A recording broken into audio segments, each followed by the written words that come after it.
will be the easy part. That's the part we look forward to, because putting security there, that's the part we all look forward to. That's easy. The difficult part is getting the deal made. So, Yeah. but I think we've come a long way. Did you have something? Yeah, on a personal level. He's got such a nice face. Oh. He's smiling. No, he's smiling. But watch, he'll ask a total killer question. Those are I've the known ones. him a long time. They're the ones that get you. No, he looks like a nice On a guy. personal level, Mr. President, what do you get on most? What's your common ground with Sir Keir Starmer? Because you're both from different political backgrounds. It's true. I think I can say this because we've known each other now really for a little while. This is not our first meeting, as you know. He loves his country, and so do I. That's our common theme.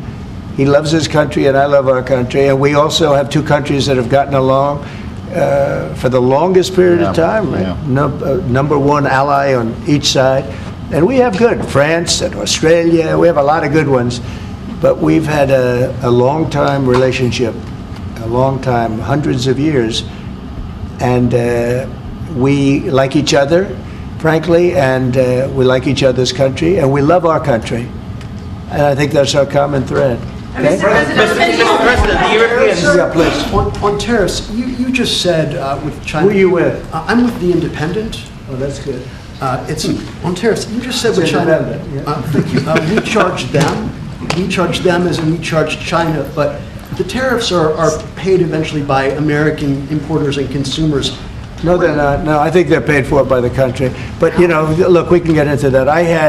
I put a lot of tariffs on in my first term, and we made tremendous amounts of progress because of those tariffs. China paid us hundreds of billions of dollars, billions. We never had because they took advantage. And President Xi's a friend of mine, but he knows better than anybody took advantage of our country. He took advantage of presidents that didn't know what they were doing. And they expect them. They actually expect them. The smart countries expect them from me because they know me and they know our country. But they got away with murder for decades, and we just can't let that happen anymore. Behind you, please. That's very kind, Mr. President. It sounds as though one of you completely trusts President Putin and one of you doesn't trust him an inch. Have I got that right? And why do you trust him? Look, you know, it's trust and verify. Let's call it that. And I think we both can be that way. You have to verify because you never know what's going to happen. I know a lot of people that you would say no chance that they would ever deceive you, and they're the worst people in the world. I know others that you would guarantee they would deceive you, and you know what? They're 100% honorable. So you never know what you're getting. No, I have confidence that if we make a deal, it's going to hold. Mr. President, on fentanyl, Mr. President, less than 1% of all fentanyl that comes into the U.S. is apprehended at the Canadian border. So why use fentanyl as a reason Because they should be apprehending much more. They're only apprehending 1%. You're right about that. It's a little more than that. But they should be apprehending much more because a lot comes through Canada. And as Mexico gets stronger in terms of the border, it goes up to Canada. And a lot of drugs are coming in through Canada. We can't have that. Mr. President, Yeah, go ahead, please, in the back. Is there anything you can say tomorrow to President Zelensky to reassure him that his country's war hasn't been in vain and its sovereignty is not going to be threatened by any deal with Russia?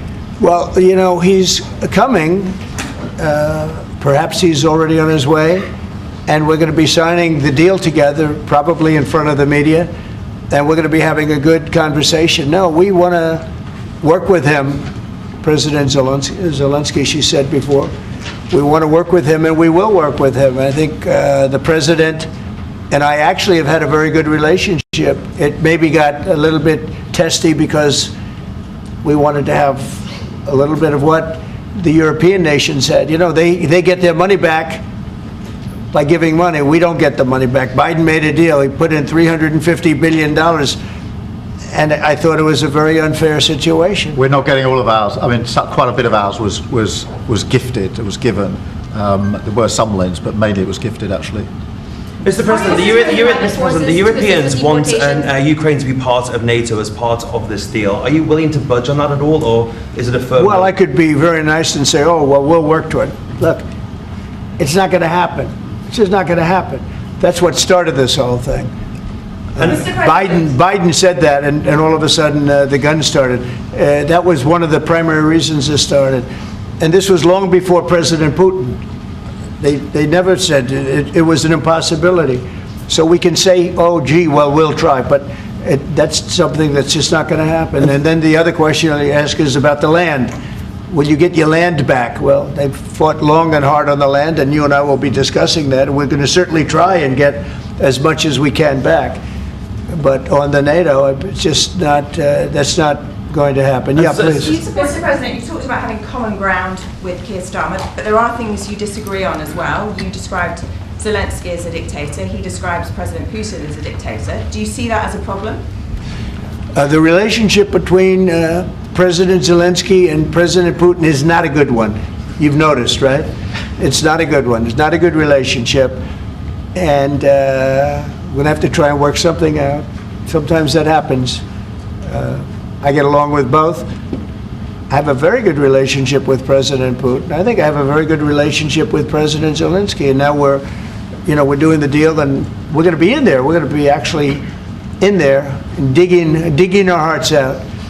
And hopefully, we need the rare earth, and we have some here, but we don't have enough. Our economy is very strong, and we need a lot of things that in some cases we don't have here.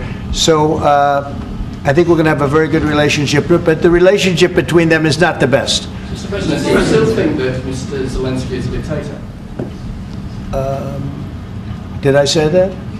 I can't believe I said that. Next question. Will you be discussing AUKUS, sir? Yeah, please, go ahead. Yeah, sir. George Parker from the Financial Times. Can you see any situation where US forces could be deployed as a backstop in a peacekeeping operation in direct confrontation with Russian forces? Well, there is a backstop thing. First you're going to have European countries because they're right there. We're very far away. We have an ocean between us. But we want to make sure it works. So I don't know when you say backstop, you mean a backstop psychologically or militarily or what? But we are a backstop because we'll be over there. We'll be working in the country. We're going to be, that's a great thing economically for them because, when you talk about economic development, we're going to have a lot of people over there. So we'll be working in the country. So I just don't think you're going to have a problem. I think when we have an agreement, you can say whatever you want about security, who's going to do it or on, and that's going to be a very pleasant conversation. The hard conversation is, will we have an agreement? And I think the answer is yes. I think Russia will agree, and I think that I really believe Ukraine will agree also. So will you discuss AUKUS as well? Just to follow up on that, if British troops are in Ukraine keeping the peace and get attacked by Russia, will you come to their aid? If the British people are in Ukraine and they get attacked, if British soldiers are in Ukraine. I've always found about the British, they don't need much help. They can take care of themselves very well. You know what? No, it sounds like it's evasive, but it's not evasive. The British have been incredible soldiers, incredible military, and they can take care of themselves. But if they need help, I'll always be with the British, okay? I'll always be with them. But they don't need help. You look at their career. You have done very well over the years, haven't you? We have. I'm very proud of our country. But we've also always been backing each other up between our two countries. That is why this is the greatest alliance for prosperity and security I think the world has ever seen. Whenever necessary, we've absolutely backed each other up, and that's at the core. Could you take on Russia by yourselves? Well, all right, one or two more. Yes, ma'am. In his remarks at the Munich Security Conference, Vice President Vance condemned free speech violations in the UK, particularly. Could you respond? What is your message? I have an idea. We have the man right here. Come on. Let's go, JD. We're putting you on stage. Great. Look, I said what I said, which is that we do have, of course, a special relationship with our friends in the UK and also with some of our European allies. But we also know that there have been infringements on free speech that actually affect not just the British. Of course, what the British do in their own country is up to them, but also affect American technology companies and by extension American citizens. So that is something that we'll talk about today at lunch. We've had free speech for a very, very long time in the United Kingdom, and it will last for a very, very long time. Well, no, I mean, certainly we wouldn't want to reach across US citizens, and we don't, and that's absolutely right. But in relation to free speech in the UK, I'm very proud of our history there. Will you discuss AUKUS, though? Will you be discussing AUKUS with the Australians and the Brits? Will you be discussing AUKUS with the Prime Minister, sir? What does that mean? AUKUS, the Australia-US Defence Alliance. Yeah, well, we'll be discussing that. We've had another great relationship, and you have too, with Australia. Yeah. We've had a very good relationship with Australia, please. Mr. President, while we have the Vice President here, are you both disappointed that the AfD didn't come first in the German elections, given your previous support for them? No, whatever happens with Germany, look, the relationship has been very strong with Germany, but we'll have to see what happens. They have a lot of things going on right now. We'll have to see. No, I'm not disappointed about anything. If anything, you would say that the group that we would be most opposed to lost, and but we got along with them also. We have a very good relationship with all groups in Germany.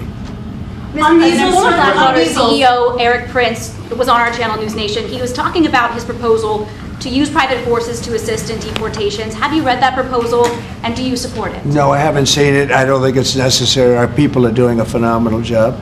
I wouldn't be opposed to it necessarily, but I'd go to our military people, and I'd go to Tom Homan and Christie. I'd go to the various and ask, but I don't see it as being. We're doing unbelievably in getting people out, getting criminals out, people that should have never been here, that the Biden administration with their stupid open borders should have never allowed. They came in from prisons and jails and mental institutions, and gang members and drug dealers coming into our country like this. We're getting them out, and we're doing really well. I mean, the level of effectiveness has been incredible. Everybody's talking about it. How about one more? Mr. President, you've asked.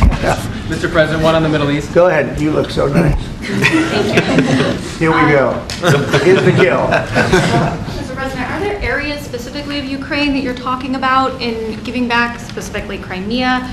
Have you gotten to those details yet on such an agreement? Well, you mean the areas that were taken? Yeah. There are a lot of areas that were taken. Yeah, we've talked about it. A lot of the sea line has been taken. And we'll be talking about that, and we're going to see if we can get it back, or get a lot of it back for Ukraine, if that's possible. We'll be seeing about that, okay? Thank you very much, everybody. Thank you, Chris. Thank you very much. Chris. Appreciate it. We're heading out. Thank you. Thanks, guys. He's answered 1,009 Thanks, questions guys. the first 30 days. Number 2 is Obama, 180. The first 30 days.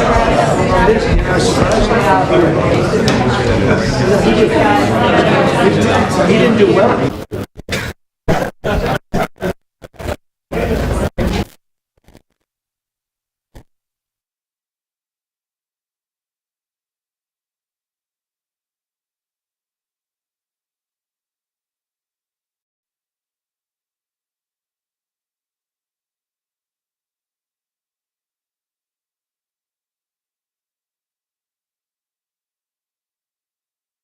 Stop in a peacekeeping operation in direct confrontation with Russian forces? Well, there is a backstop thing. You know, first you're going to have European countries because they're right there. We're very far away. We have an ocean between us. But we want to make sure it works. So I don't know when you say backstop, you mean a backstop psychologically or militarily or what? But